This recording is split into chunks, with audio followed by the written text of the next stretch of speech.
점심을 너무 많이 먹은 것 같습니다. 제가 오늘은 졸 수도 있어요. 수업하면서. 점심을 너무 많이 먹어서. 아, 그래요? 자, 오늘 할 차례가 어디죠? 근데 왜 자리를 옮겼어요? 왜 자리를 옮겼어요? 아, 어우, 훌륭하시네. 자, 오늘 할 차례가 금융론인가요? 금융론의 1번, 2번은 성격이 유사한 문제죠. 부채금융이냐, 지분금융이냐 구별하는 거죠. 여기에 당장 내일 출제가 된다면 풀 수 있도록 그렇게 해야 되겠죠. 근데 이제 내일 출제될 가능성은 높지는 않고요. 왜냐하면 이게 작년에 출제가 됐잖아요. 그래서 연속으로 출제되기는 조금은 이제 가능성이 낮다고 볼 수 있습니다. 아무튼 이제 1번, 1번은 부채금융이고 2번은 지분금융이죠. 부채금융은 타인 자문을 조달하는 거죠. 이자 받는 거 생각하면 돼요. 이자. 기억부터 볼까요? 조인트벤처 지분금융이에요, 부채금융이에요? 조인트벤처는 지분금융이죠. 금융기관이 대출을 해주는 것이 아니라 지분으로 참여하는 방식이 조인트벤처예요. 지분으로 참여하기 때문에 지분금융이고요. 자산유동화증권 ABS죠. ABS든 MBS든 뭐예요? 그건 지분금융이죠. 부채금융이죠. ABS든 MBS든 부채금융. 우리 이제 MBS가 이자 주는 거잖아요. 이자. MBS 정해진 이자 주는 거 아니에요? 여러분들 MBS 했죠? MBS는 뭐 주는 거예요? 이자 주는 거잖아요. MBS의 종류에 MBB 있잖아요. 이거 뭐예요? 채권형. 모든 권리와 의무를 다 누구한테 넘긴 거예요? 모두 다 누가 갖고 있는 거예요? 발행자가 갖고 있는 거잖아요. 그러면서 돈을 빌리는 거죠. 그 빌린 데 대해서 원금이자 주는 거 아니에요. 근데 MPTS는 뭐예요? 이거는 지분형이죠. 이거는 자산을 매각한 거죠. 자산을 매각했는데 지분형이라고 해서 지분증권인 것은 아니에요. 여기서 이 2차 금융기관이 발행자가 갖고 있던 채권 집합을 어떻게 해요? 채권 집합을 누구한테 넘겨요? 투자자한테 넘기죠. 이게 이때 발행하는 게 뭐라고요? 투자자한테 채권 집합을 팔아버릴 때 발행하는 증권이 MPTS잖아요. 맞아, 아니에요. 모든 게 누구한테 넘어가는 거예요? 투자자한테 넘어가죠. 이러면 이제 채권자가 누가 되는 거예요? 투자자가 되는 거예요. 얘네들에 대해서. 얘네들에 대해서 처음에는 얘가 채권자였죠. 처음엔 얘가 채권자였는데 얘가 팔았을 때는 이제 얘가 채권자가 됐다가 얘가 또 팔아버렸잖아요. 그러니까 얘가 채권자인 거예요. 얘네들에 대해서. 그럼 여기서 넘겨주는 원금 이자를 말이야. 실적에 따른 배당을 하는 거예요. 원금 이자 넘겨주는 거예요. 원금 이자 넘겨주는 거지. 원금 이자 넘겨주는데 이거를 지분증권이라고 할 수가 없다고요. 이자 받는 거 아니에요. 이자. 대신 이 사람들이 이자를 나누어 받는다는 것밖에 없어요. 이자를 나누어 받는 거예요. 그 결국 뭐 받는 거예요? 이자 받는 거예요. 이자. 이자를 자기들이 갖고 있는 비율에 따라 나누어 받는다는 것이지 이게 지분증권일 수는 없어요. 그러니까 MBS나 ABS나 구조가 어때요? ABS 안에 MBS도 있고 CMBS도 있고 여러 가지 있잖아요. 그러니까 전부 다 이런 것들이 다 뭐라고요? 이 구조는 다 똑같은 구조라고. 됐습니까? 전부 다 무슨 증권? 부채증권. 이자. 부채증권은 정해진 이자 넘겨주는 거예요. 근데 지분증권은 수익을 내면 수익에 따른 실적에 따라 배당해 주는 거고. 다음에 주택상환 사채잖아요. 사채 하면 뭐예요, 이거는? 이건 채권이잖아요. 차임 및 사채 발행 이런 말 하잖아요. 타인 자본 사용할 때. 다음에 공모에 의한 증자. 공모. 이거 뭐야? 공모 이거 리치할 때 있잖아요. 주식 공모한다 하잖아요. 그건 무슨 증권? 부채증권, 부채금융, 지분증권, 지분금융. 그다음에 부동산 신디케이트. 이거는 투자자 모집 방식이죠. 지분금융이죠. 그래서 정답은 니은과 디귿이죠. 3번이 정답이에요. 다음에 그 밑에 2번 중에서는 공통점이 있는데 신탁증서금융 2번하고 4번 보세요. 신탁증서금융 할 때 그 신탁증서금융은 담보신탁을 말하는 거예요. 담보신탁 또는 신탁금융이라고도 해요. 같습니다. 이게 담보신탁 또는 신탁금융. 신탁은 신탁인데 뭘 하기 위해서? 담보로 제공할 목적으로 이렇게. 이거는 뭐예요? 신탁은 신탁인데 자금을 융통한다. 다 뭐예요? 돈 마련하는 거, 돈 마련하는 거. 같은 거라고요. 근데 이게 담보 이런 거는 돈을 빌릴 때 쓰는 말이에요. 자산을 팔 때 쓰는 말이에요. 빌릴 때. 이거는 뭐예요? 부채금융. 다 부채금융이에요. 다음에 자산담보부 기업어음이라고 돼 있죠. 자산담보부 기업어음. 어음이 뭐예요? 어음. 어음 부도난다 그러잖아요. 어음 부도난다. 이게 뭐예요? 채권채무죠. 채권채무. 맞나요? 이거는 부채금융이다 이 말이에요. 됐습니까? 자, 나머지는 됐고요. 여러분이 보시고요. 넘어가셔서 3번은 별로 중요하지 않아요. 3번은 별로 중요하지 않은데 그냥 참고로 들어두세요. 여러분들 메자닌이라는 게 뭔 뜻인지 아십니까? 메자닌? 메자닌은 1층과 2층 계단 올라가서 이렇게 바뀔 때 중간 2층쯤에 그걸 원래는 계단 참이라 그래요. 이렇게 올라서 평평하고 이렇게 올라가잖아요. 이걸 계단 참이라고 하거든요.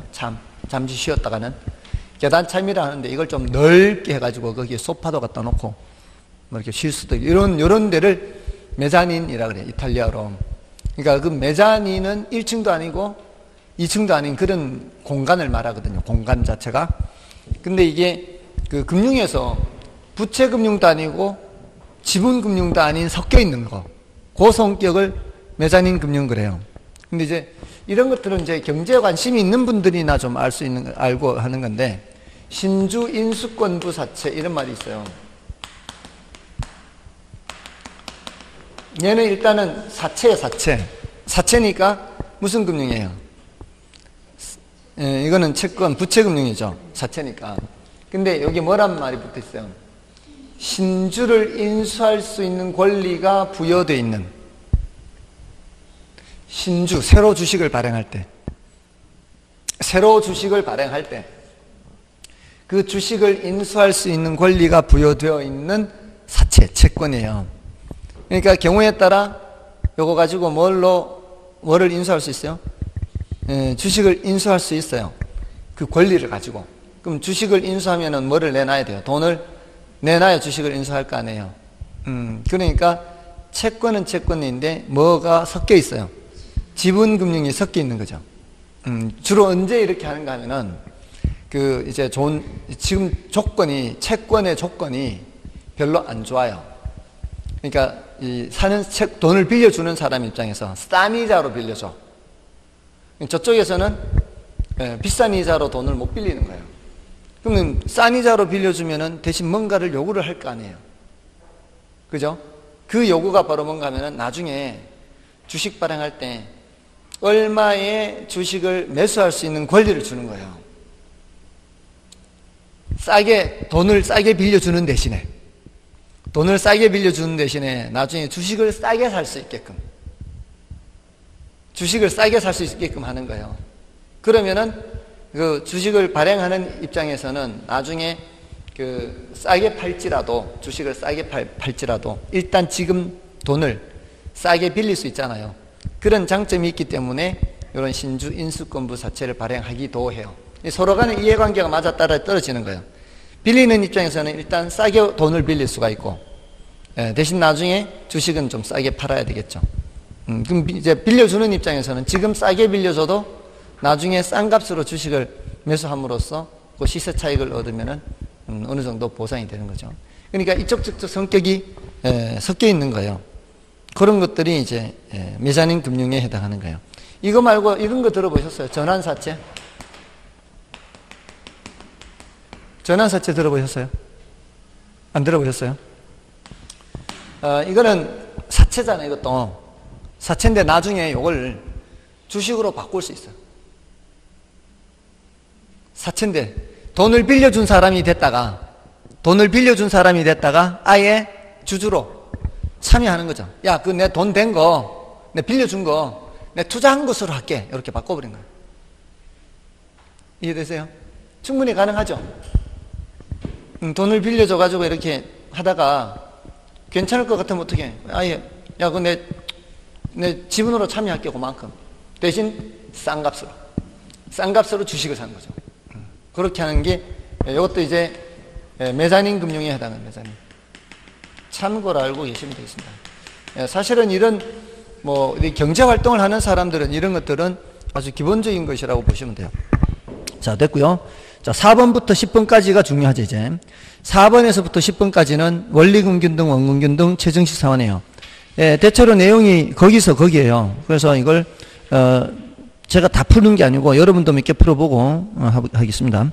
자, 일단 4번을 풀어보겠습니다. 자, 일단 요거 이론 정리를 한다면은, 원리금균등, 원금균등, 최정식 상환은 이거 생각해야 되죠. 요거. 자, 여기서 원리금 지불액이 제일 많은 게 누구예요? 초기에. 원금균등이죠. 얘를 기준으로 생각을 하자고요.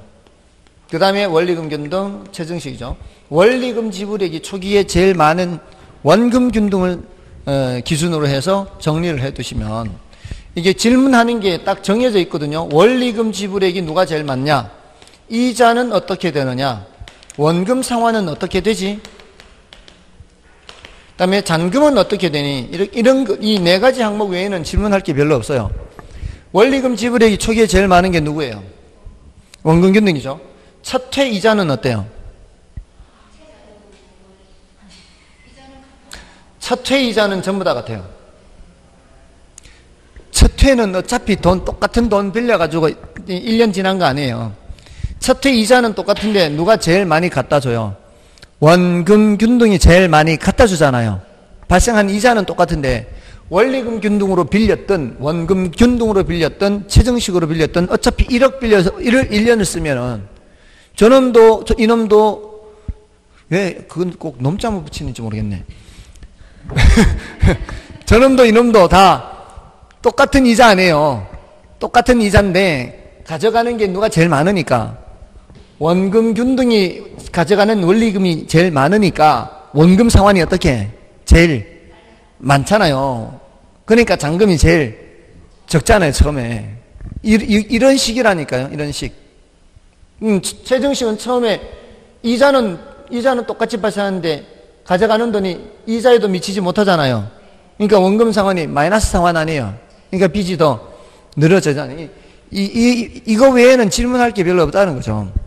자, 그러면 1번에 대출 기간 초기에는 원금 균등 분할 상환 방식의 원리금이 원리금 균등 분할 상환 방식의 원리금보다 많다. 맞잖아요. 지금 이 얘기하고 있는 거 아니에요. 그죠? 다음에 2번 대출자 입장에서는 빌려준 사람 입장에서는 차입자에게 원리금 균등 분할 상환 방식보다 원금 균등 분할 상환 방식으로 대출해 주는 것이 원금 회수 측면에서 보다 안전하다. 그렇죠? 초기에 더 많이 받으니까. 그 다음에 3번에 원리금 균등 분할 상환 방식은 또 일정하게 가는 거는 원금 균등 분할 상환 방식에 비해 밑으로 내려오는 거에 비해 대출 초기에 소득이 낮은 차입자에게 유리하다. 그렇죠? 부담이 적잖아요, 원리금 균등이. 그 다음에 원리금 균등 분할 상환 방식은 원금 균등 분할 상환 방식에 비해 초기 원리금에서 이자가 차지하는 비중이 크다. 원리금 균등 상환 방식은 얘는 원금 균등 분할 상환 방식 이거에 비해서 대출 초기 원리금에서 이자가 차지하는 비중을 묻고 있죠. 비중. 처음에 이자는 어떻다 그랬어요? 이자는 같다 그랬죠. 똑같은 돈을 갖다 줘도 이자는 같은 이자란 말이에요. 그럼 비중, 퍼센트는 누가 더 높아요? 이자는 똑같다. 여기 이자라고. 첫 회 이자는 똑같은데 원리금 균등은 돈을 이만큼 가져가는 중에 이자가 이만큼이고 원금 균등은 이만큼을 가져가는 중에 이자가 이만큼이고 비중은 퍼센트잖아요. 퍼센트. 누가 더 커요? 원리금 균등이 더 크지 않나요? 여러분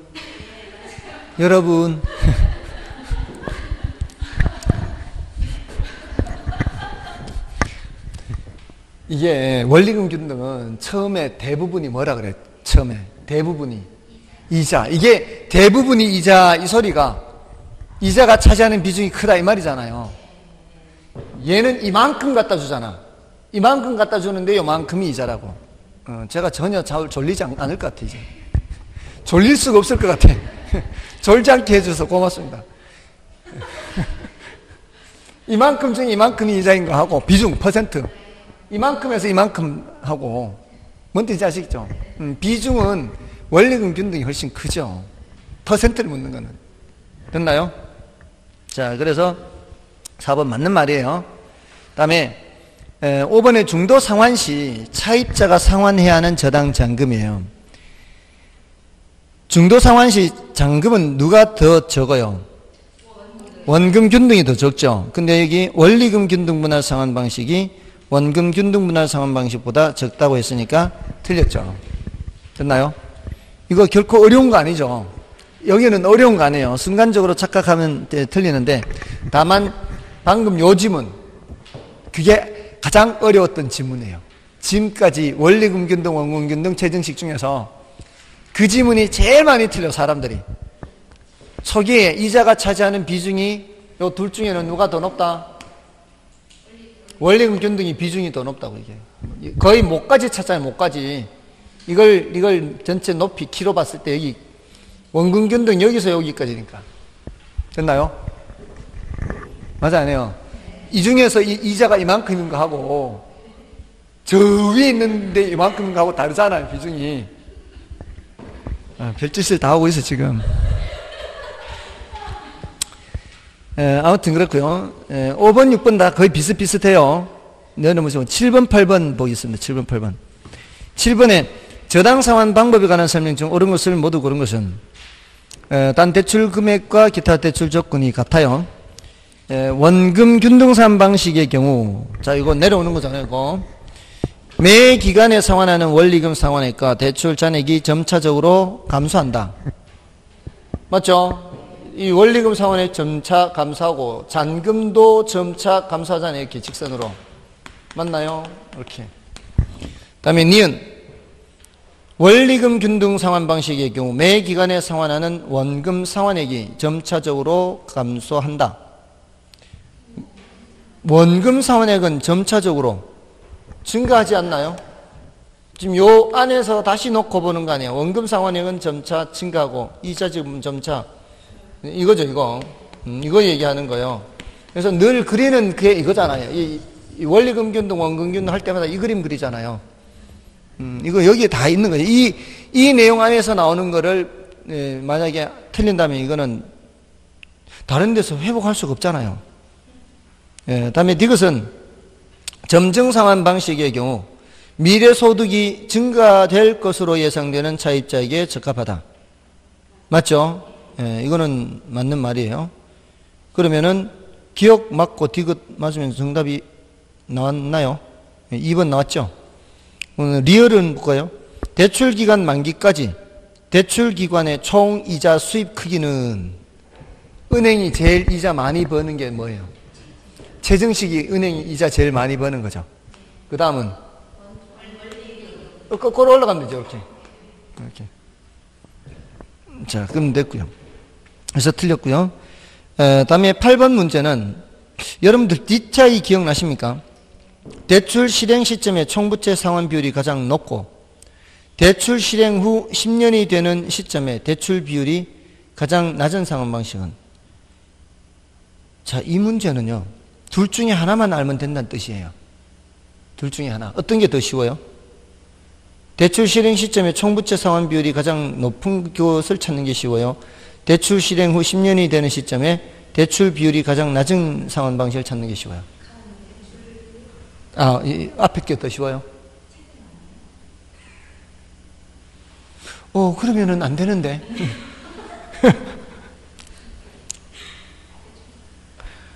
그러면 두 번째 거로 가볼게요.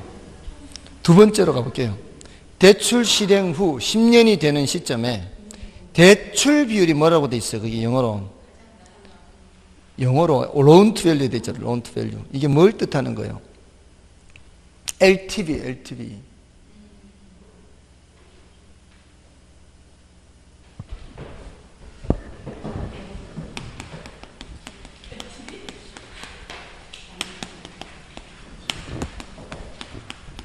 얘네들은 영문자를 안 써줄 수도 있어요.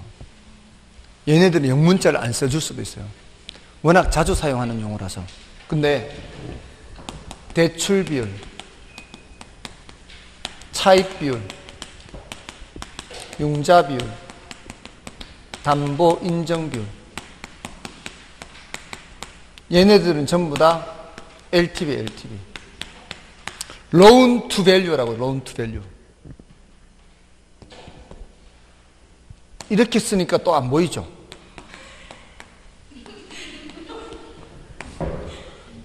이게 loan to value, 이게 LTV예요. 예? 그러니까 돈을 빌렸다는 뉘앙스가 있으면 다 LTV예요. 근데 대출 비율은 다른 거라 그랬죠? 부채 비율은 다른 거라 그랬죠? 부채 비율은 내 거분의 남의 거잖아요. 지분분의 저당. 그래서 얘는 따로 기억하라고. 얘만 따로. 근데 이게 동료가 워낙 많으니까 대체로 뭐를 써주는 편이라고요. LTV 써줘. 그게 loan to value 써준다고. 대출 비율이 낮다. 이 소리가 뭔 소리예요? 대출 비율이 낮다. 남의 게 낮다. 이 대출 비율은 부동산 가격 전체잖아요.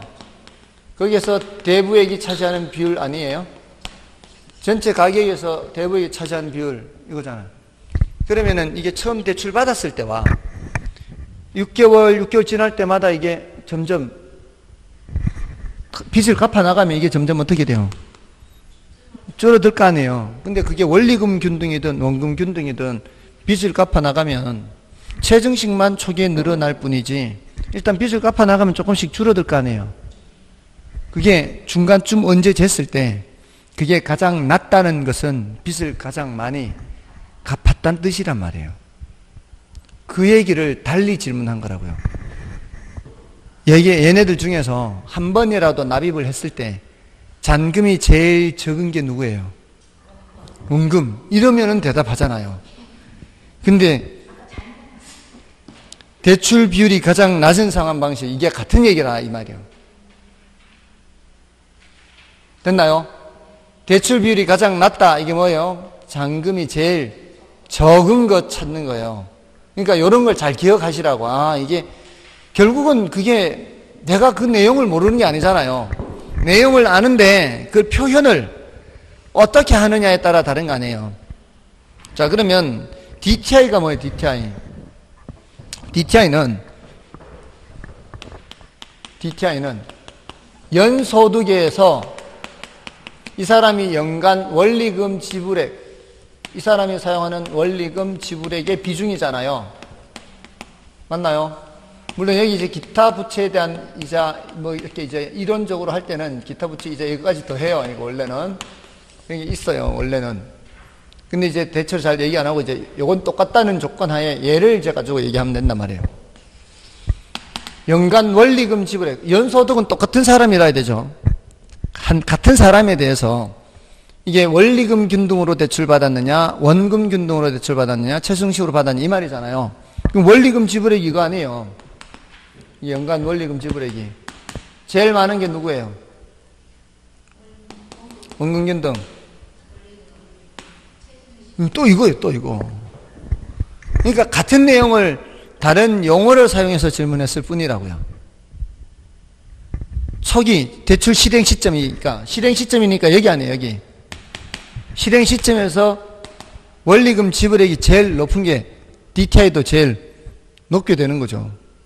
맞나요? 그 소리는 이제 DTI 공식을 기억하고 있어야 된다는 얘기죠. DTI는 지난번에도 확인을 했잖아요. LTV 기준, DTI 기준, LTV 기준, DSCR 기준 했잖아요.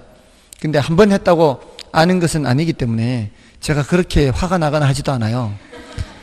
모르는 건 당연할 것이고, 근데 이제 자꾸 앞으로 반복하면 되는 거죠. 아, 질문의 방식이 굉장히 다양하구나. 이거 똑같은 걸 물어도 대출 시점에 DTI가 제일 높은 거, 이거예요, 그냥. 그죠? 됐나요? 그리고 중간에 상환했을 때 대출 비율이 제일 낮은 거, 제일 돈을 많이 갚은 거, 이렇게. 됐습니까? 표정이 조금 이상하기도 해요. 자, 넘어가시고. 9번은 됐고. 다음에 10번은, 10번은 여러분이 봐주시고요. 자, 11번부터 보겠습니다. 11번, 12번, 13번 계산 문제인데, 12번 계산 문제 보세요. 12번 계산 문제. A씨는 주택을 구입하기 위해 은행으로부터 5억 원을 대출받았다. 은행의 대출 조건이 다음과 같을 때 9회차에 상환할 월금 상환액과 13회차에 납부하는 이자 납부액을 순서대로 나열한 것은, 이러면은 패스. 너무 길잖아요, 저 뒤에. 예? 9회차, 13회차면 너무 길죠?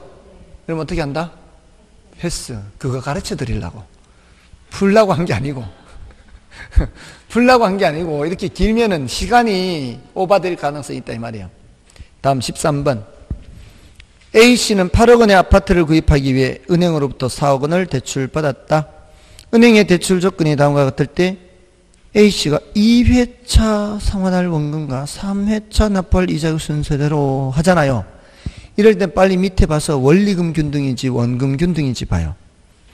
저당 상수가 보이고 원리금 균등으로 나오죠. 원리금 균등이면은 패스. 이것도 패스예요. 원리금 균등은 시간이 좀 걸려요. 더군다나 3회차까지 묻고 있잖아요. 이거 상당한 시간이 걸려요. 계산기가 있어도 시간이 걸릴 수 있어요. 자, 근데 11번을 보세요. 11번에 주택 구입을 위해 은행으로부터 2억 원을 대출받았다. 대출 조건이 다음과 같을 때 2회차죠. 자, 그것도 2회차니까 밑에 봐요. 원리금 균등이에요, 원금 균등이에요. 원금 균등이죠. 아, 요거는 할만해. 이렇게 하면 돼. 그러니까 긴 거는 시간이 걸려 안 돼요. 그러니까 문제를 봐서 패스하는 것도 필요하죠. 패스하는 것도 필요해요. 그 여러분들 손자병법에 36개가 뭐예요? 36개. 제1개, 제2개, 제3개 그 나오잖아요.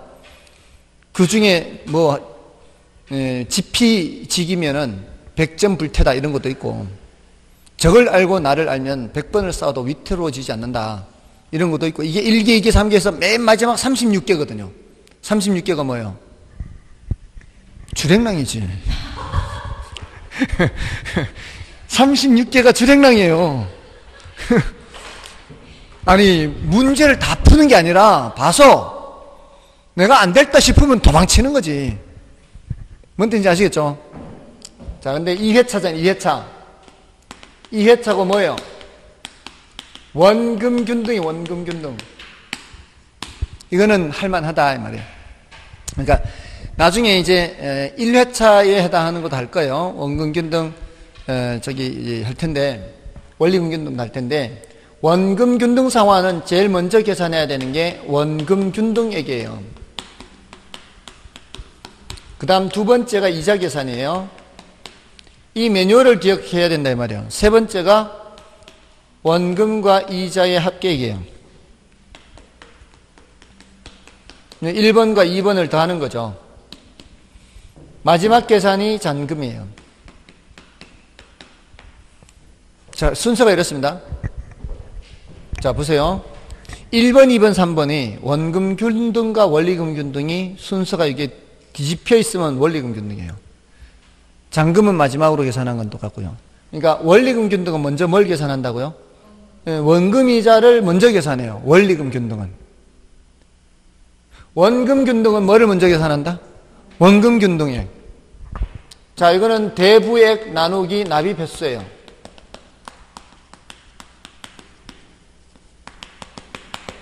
대출 받은 거를 몇 번에 걸쳐서 나누어 갚는지. 그럼 똑같이 나누어 갚는 거 아니에요. 똑같이 나누어 갚으니까. 자, 이 문제에서 이거 얼마 빌려요? 2억 빌려죠. 몇 번에 걸쳐 갚아야 돼요? 20번에 20번. 20번. 이렇게 하세요. 왜냐면은 20년이라 해도 매월 상환이면은 240개월에 걸쳐서 갚아야 되니까. 그죠? 그래서 20번이요. 그럼 얼마예요? 1,000만 원이죠.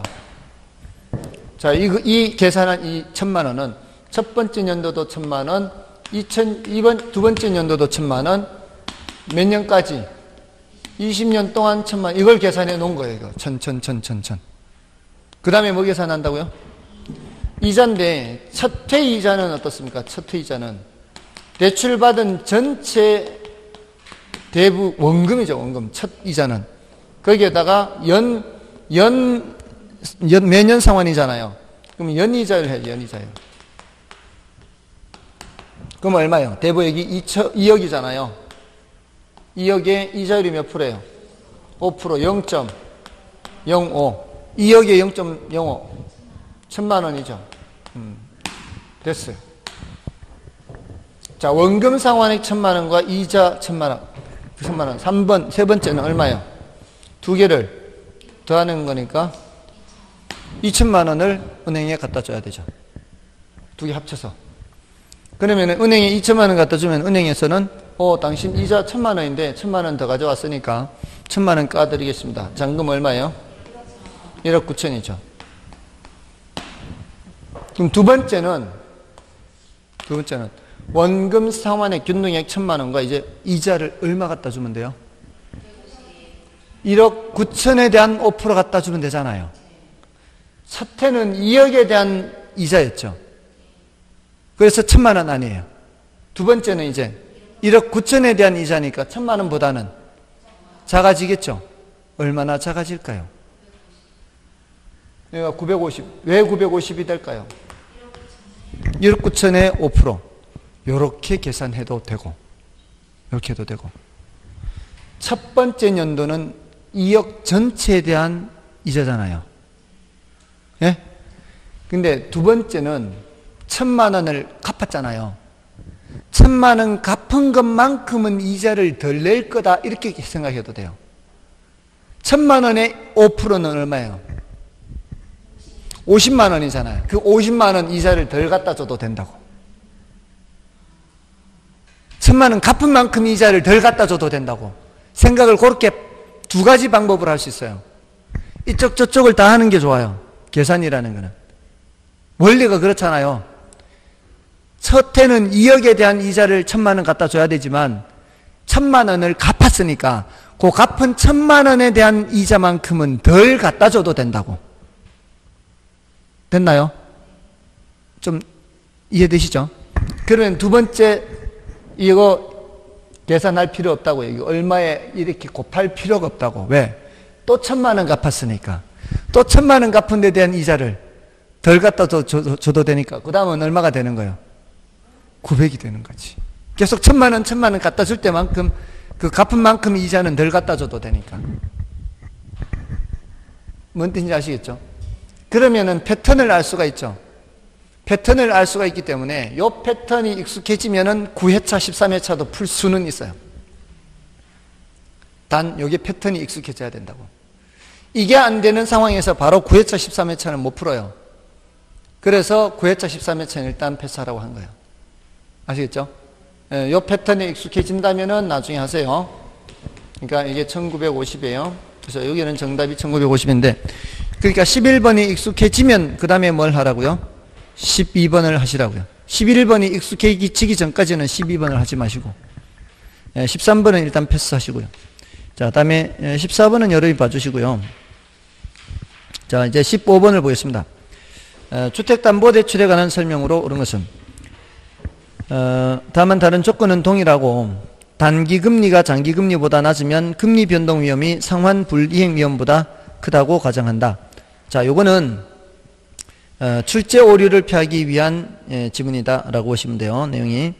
자, 1번에 CD금리가 상승하면 CD금리를 기준금리로 하는 변동금리 주택담보대출의 금리는 반대로 하락한다. 말이 안 되죠. 우리 변동금리 할 때 변동금리는 기준금리 더하기 가산금리 하지 않나요? 근데 얘가 올라가면 당연히 얘도 올라가야 되는 거 아니에요. 그래서 틀렸고요. 그 다음에 이번에 대출 시점에 고정금리 주택담보대출의 금리가 변동금리 주택담보대출의 금리보다 높다. 맞죠? 이게 고정금리가 금융기관한테는 불리하죠. 불리하기 때문에 고정금리를 요구하면은 변동금리보다는 높게 적용하죠. 그 다음에 주택담보대출 금리가 하락하면 정상적인 주택 수요는 줄어든다. 이건 말이 안 되죠. 금리 하락은 수요 증가고. 그 다음에 대출 금리가 고정금리일 때 대출 시점의 예상 인플레이션보다 실제 인플레이션이 높으면, 자, 이 소리는 금리가 인플레가 많이 발생했다는 얘기예요, 낮게 발생했다는 얘기예요? 인플레가 많이 발생했다는 얘기죠. 실제가 더 높다는 얘기예요. 인플레가 많이 발생하면 빌려준 사람이 이익이에요, 손해요? 돈을 빌려준 사람. 인플레가 많이 발생하면 빌려준 입장에서는 손해예요, 손해.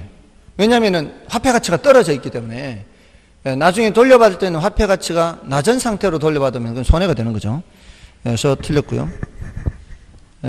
금융기관의 손해입니다. 그 다음에 대출비율, 또 여기 대출비율 또 뭐라고 되어 있어요, 영어로?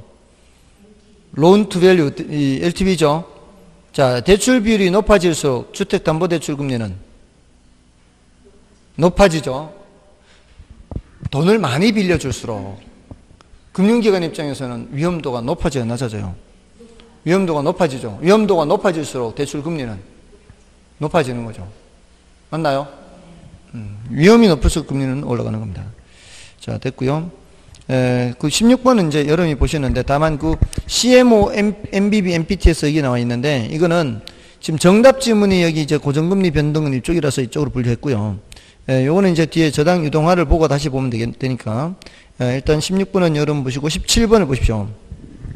부동산 금융에 관한 설명으로 틀린 것은 1번에 한국주택금융공사는 주택저당채권을 기초로 하여 주택저당증권을 발행하고 있다. MBS를 한주금이 하고 있죠. 써맞고요.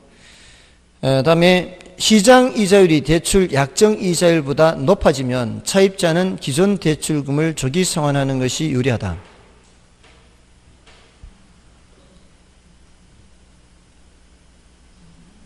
맞아요? 틀렸죠? 자, 이걸 이렇게 기억하세요. 조기 상환의 경우는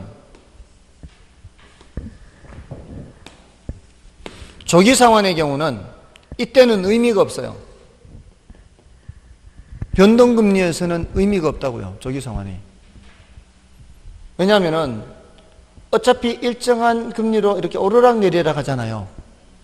시장금리가 내려갈 때 내가 옛날처럼 고정금리처럼 시장금리는 내려가도 나는 여전히 똑같은 금리로 대출 상환을 해야 된다면, 그러면은 이게 내가 손해보는 듯 하지만, 변동금리에서는 시장금리 내려가면은 내가 대출받은 금리도 내려가는데 굳이 조기 상환을 할 이익이 없잖아요.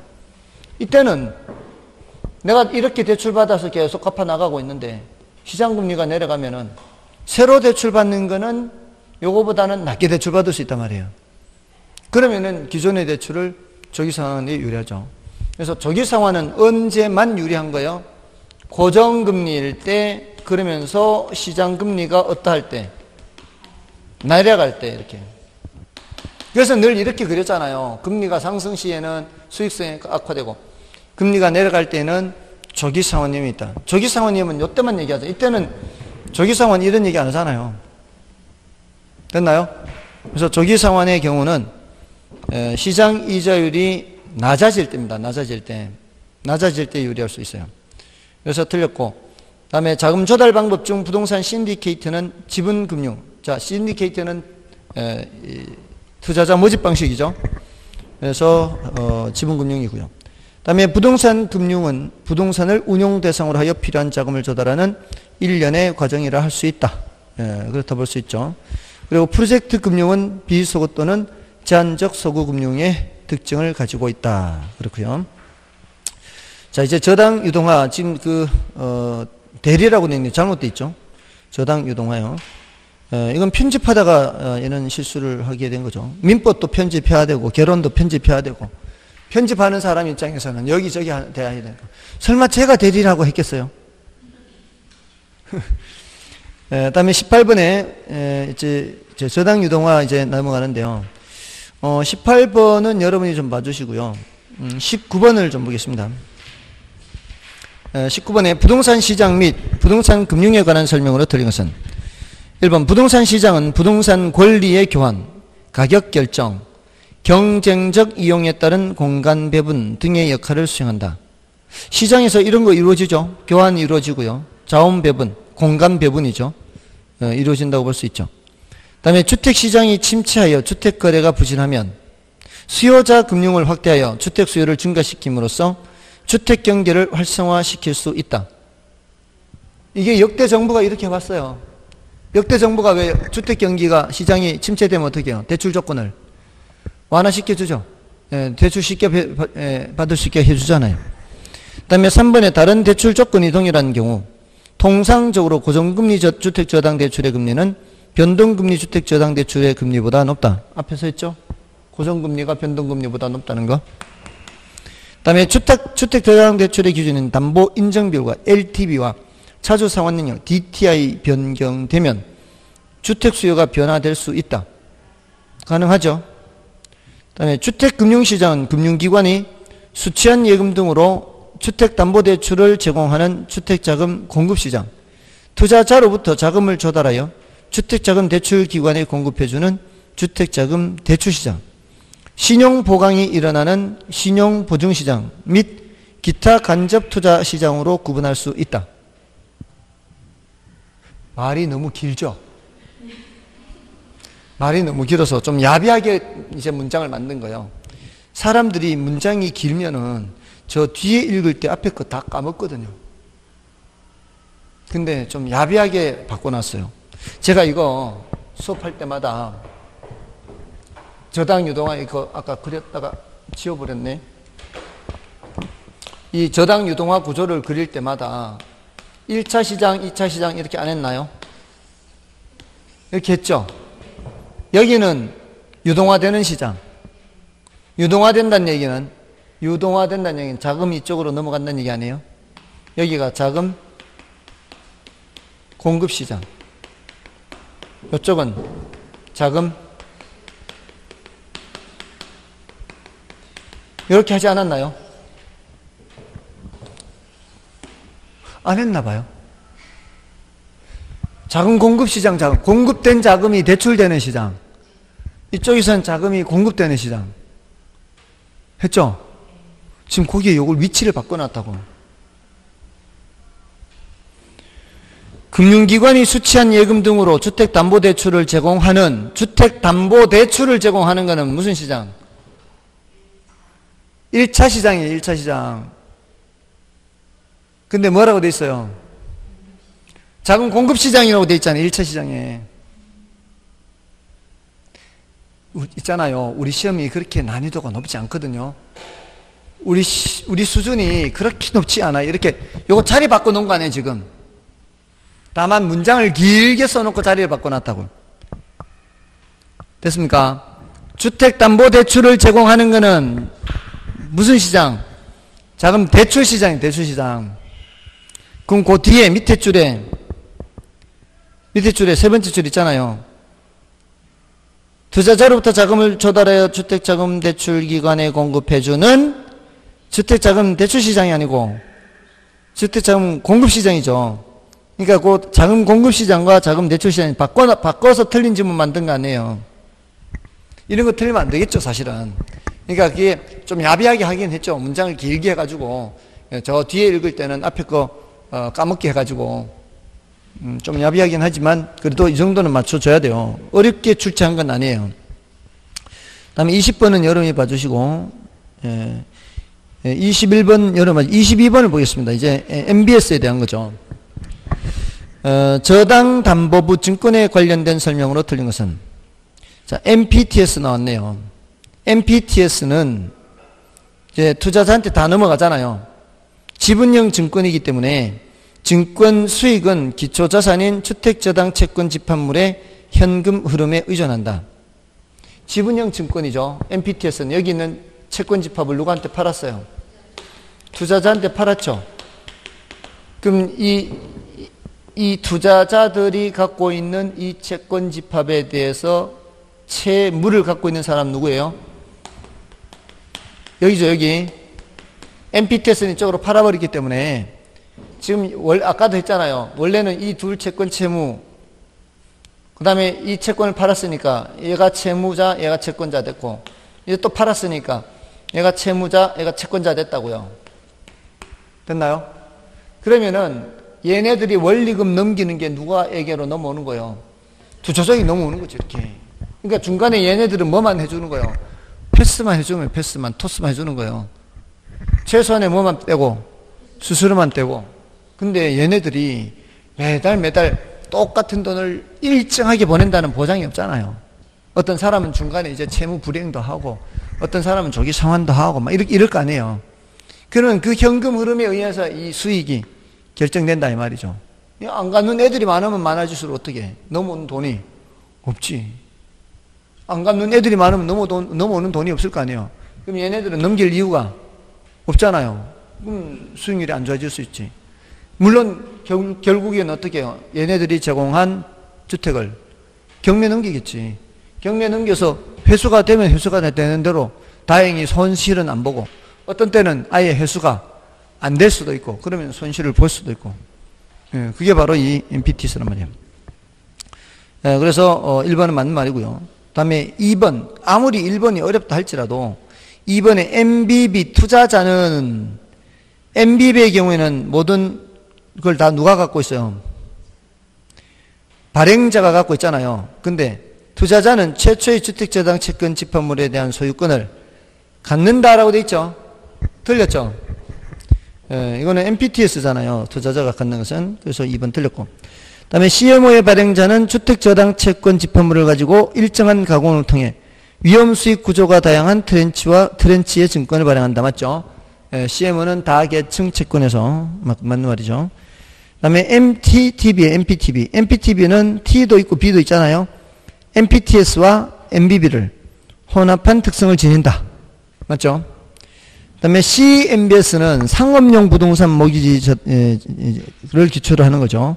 그래서 금융기관이 보유한 상업용 부동산 모기지를 기초 자산으로 하여 발행하는 증권이다. 그렇습니다. 5번은 뭐 별로 중요도가 높은 것은 아니에요. 자, 이렇게 하고요. 뒤에 몇 번이죠? 이건 좀 쉬고 할까요? 좀 쉬고 하겠습니다.